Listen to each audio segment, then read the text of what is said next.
Application పెట్టుకుంటే 3 తారీఖు పోలీసులు తిరస్కరించారు. 4 తారీఖు హీరో కానీ హీరోయిన్ కానీ సినిమా ప్రొడ్యూసర్స్ కానీ ఎవరు థియేటర్ రావడానికి వీల్లేదు. ఈ థియేటర్లో మేము సెక్యూరిటీ ఇవ్వలేము. ఈ థియేటర్కు ఉన్నది ఒకటే దారి. ఈ దారిలో ఇంతమంది వేలాది మంది అభిమానులు వచ్చినప్పుడు మేము కంట్రోల్ చేయలేము, వద్దు అని తిరస్కరించారు. తిరస్కరించిన తర్వాత కూడా 4 తారీఖు 9:30 ప్రాంతంలో హీరో రావడం జరిగింది. రావడం కారులో వచ్చి థియేటర్లో పోయి సినిమా తెచ్చి మళ్ళీ కారులో వెళ్ళిపోతే పెద్దగా ఇంత ఇబ్బంది జరుగుతుండేనేమో లేదో నాకు తెలియదు. కానీ ఎక్స్రోడ్ చౌరస్తా కంటే ముందు నుంచే కారులో రూఫ్ టాప్ ఓపెన్ చేసి రోడ్ షో చేసుకుంటే థియేటర్లో పోవడంతో ఆ చుట్టుముట్టుతున్న 7-8 థియేటర్లలో ఉన్న సినిమా అభిమానులు మొత్తం ఇక్కడికే రావడంతో వేలాది మంది జమ అయినారు.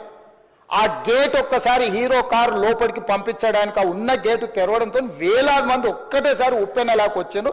ఆ ఉప్పెనలో చనిపోయిన రేవతి, ఆమె కొడుకు, భార్య, భర్త, కూతురు వాళ్ళు అలాగైపోయి కొడుకు తల్లి ఒక పక్కన పోయి ఆ జనాల నుంచి తప్పించుకొని టికెట్ చేసుకొని ఆ తొక్కిసలాటలు హీరోను థియేటర్ లోపలికి తీసుకుపోవాలనుకున్న టైంకి అతను బండి మీద రోడ్ షో చేసి దిగేటప్పటికి వేలాది మంది హీరోని కలవడానికి చొచ్చుకొచ్చారు ముందుకు. అసలు అంటే ఈ రకమైన వాతావరణంలో అతన్ని లోపలికి తీసుకువెళ్ళాల్సిన సందర్భంలో అతను ప్రైవేట్ సెక్యూరిటీ ఇవాళ రేపు మనం ఫంక్షన్లలో బౌన్సర్లు అని మనం చూస్తూ ఉన్నాం. 50-60 మంది సరిగ్గా లెక్క తెలియదు, 50-60 అని అంటున్నారు, నెంబర్ 4 ఎక్కువ తక్కువ. ఆ బౌన్సర్లు అందరు మీదికి వచ్చే అందరు అభిమానులను విపరీతంగా అడ్డంగా ఎట్లబట్టి అట్లా తోయడంతో అటు నుంచి అభిమానులు హీరోని చూడాలి, కలవాలని ఒకవైపు నుంచి వాళ్ళని హీరో దగ్గరికే రానియొద్దని ఆయన ప్రైవేట్ సెక్యూరిటీ వెనక్కి నెట్టడం వల్ల ఈ తొక్కిసలాటలో హీరో థియేటర్కి వెళ్ళి లోపలికి వెళ్ళి చూసినాక పోలీసులు ఈ మొత్తం క్రౌడ్ని ఈ మొత్తం అక్కడ ఉన్న జమైన జనాలను అందరిని కూడా తీస్తే ఒక తల్లి కొడుకు అక్కడ శవాలుగా పడి ఉన్నారు. ఆ తల్లి అంత తొక్కిసలాటలు కూడా నేను ఆ వీడియో చూసిన ఆ తల్లి లోపలికి వచ్చినప్పుడు కొడుకు చేయి పట్టుకొని ఎంత జాగ్రత్తగా కొడుకుని తీసుకొని వస్తుందో తల్లి ప్రేమ ఎట్లుంటుందో అక్కడ నాకు చూసి నాకు అర్థమైంది. ఆ శవాలుగా మారిన తల్లి కొడుకు చెయ్యి ఇడవలే అధ్యక్ష, అట్లే చెయ్యి బిగ్గర పట్టుకొని పోలీసు వెళ్ళి చూస్తే ఆ తల్లి ఆ పిల్లగాడు ఆ తల్లి ఆ చెయ్యి వదలకుంటే కన్నబిడ్డను పట్టుకుని తల్లి చచ్చిపోయింది అధ్యక్ష. అట్లాంటి సిచ్యువేషన్లో పోలీసులు తల్లిని కొడుకుని హాస్పిటల్కి అక్కడ ఫస్ట్ ఎయిడ్ ట్రీట్మెంట్ చేసిండ్రు. పోలీసులు ఏం డాక్టర్లు కాదు, హుటాహుటిన తరలించిండ్రు. హాస్పిటల్కి వెళ్ళిన తర్వాత తల్లి చచ్చిపోయింది, పిల్లోడు కోమాలు ఉండు. ఆల్మోస్ట్ పోలీసులు పిల్లవాడు కూడా చచ్చిపోయింది అనుకున్నారు. బ్రెయిన్ డెడ్ అయింది, ఆక్సిజన్ అందక ఆ అబ్బాయికి. సో ఆ సిచ్యువేషన్లో వెనక్కి పోలీసులు వచ్చి హీరో గారికి విషయాన్ని తెలియజేసి హీరో గారు వెళ్ళిపోతే హీరో ఎందుకు వెళ్ళిపోవాలనుకున్నారు పోలీసులు అంటే ఇంకా వేలాది మంది అభిమానులు అక్కడనే ఉన్నారు.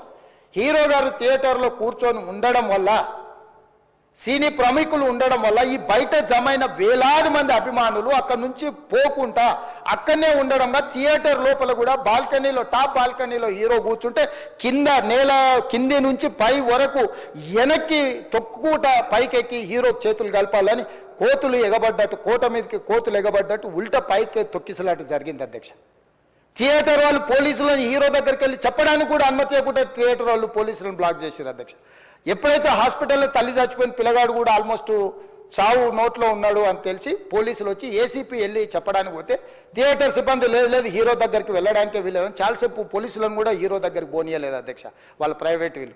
చివరికి ఏసీపీ కోపం వచ్చేసి మిమ్మల్ని అందరిని తీసి లోపల వేయాల్సి వస్తా అని చెప్పిపోయి హీరోకు ఏసీపీ క్లియర్గా ఇద్దరు చనిపోయినరు, మీరు ఇక్కడ కూర్చుంటే థియేటర్లోనగా థియేటర్ బయట ఉన్న వేలాది మంది ఈ సినీ అభిమానులను మేము కంట్రోల్ చేయలేకపోతున్నాం, ల్యాండ్ ఆర్డరు శాంతి భద్రతలు చేయి దాటిపోయినాయి, మేము లాఠీ చార్జ్ చేయాల్సిన పరిస్థితి ఉంది, మీరు దయచేసి వెళ్ళిపోండి, వచ్చిండ్రు చూసిన కదా వెళ్ళిపోండి అంటే లేదు నేను సినిమా అయిపోయే వరకు ఇట్లే కూర్చుంటానని పోలీసులతో చెప్పిండని సిటీ కమిషనర్ నాకు చెప్పడం జరిగింది అధ్యక్ష.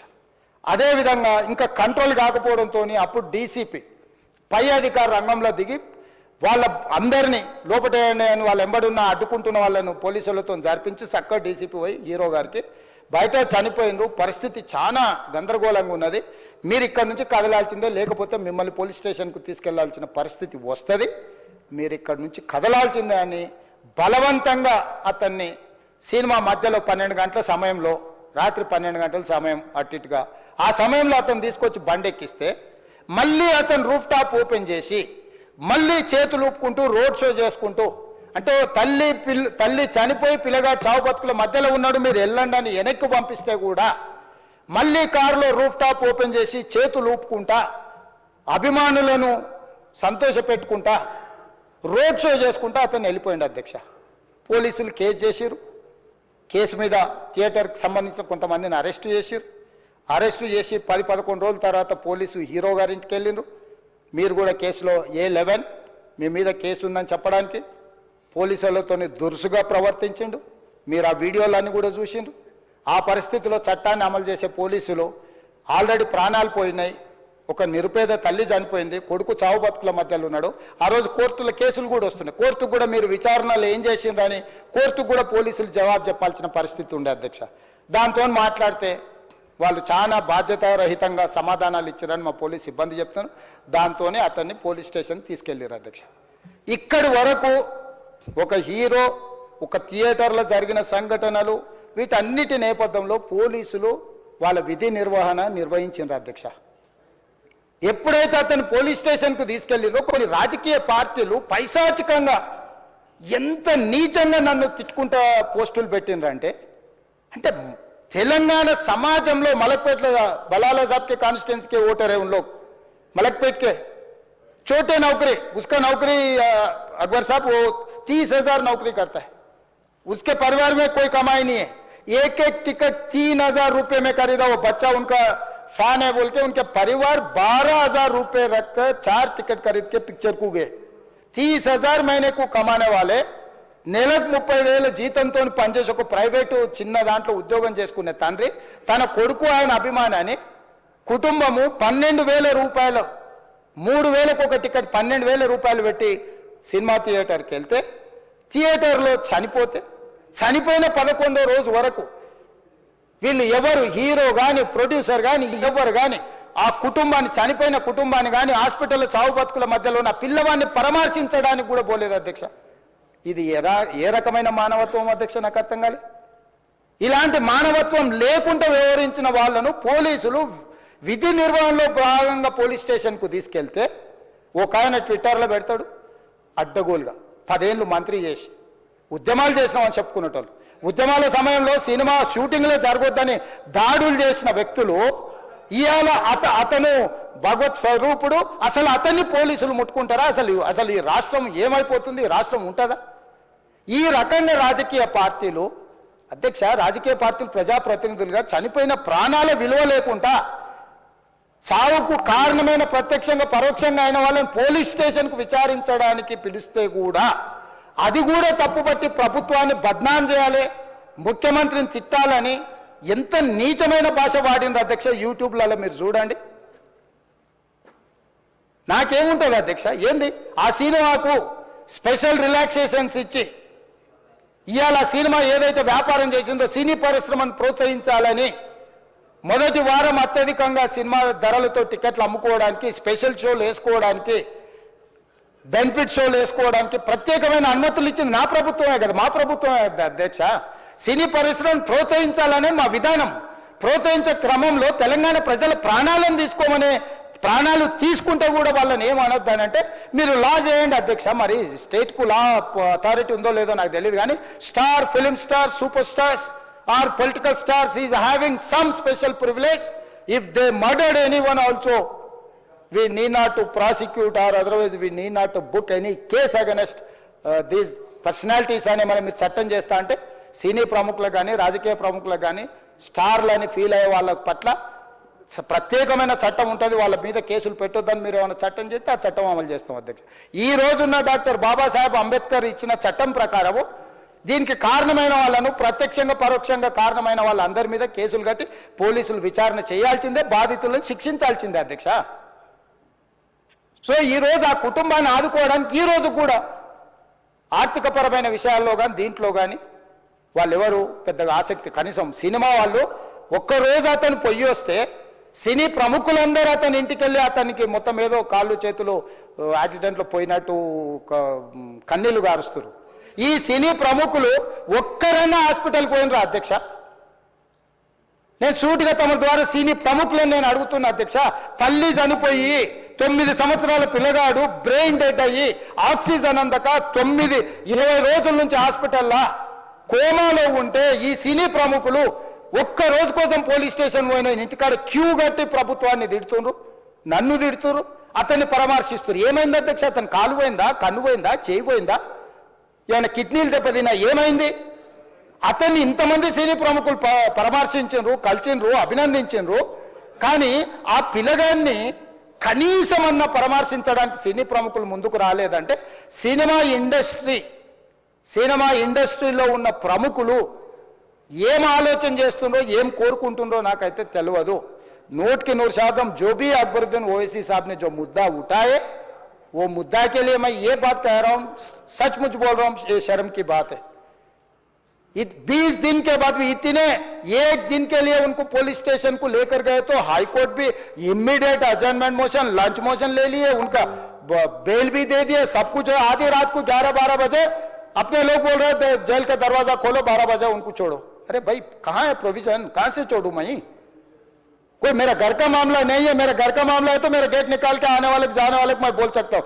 जेल का दरवाजा मेरा हाथ में नहीं है, कानून के हिसाब से चलाने का है मेरे को. रात 12 बजे अरे वो फिल्म स्टार है उसको छोड़ दो. भाई अगला दिन मैं रहे तो ना फिल्म स्टार को छोड़ने के लिए.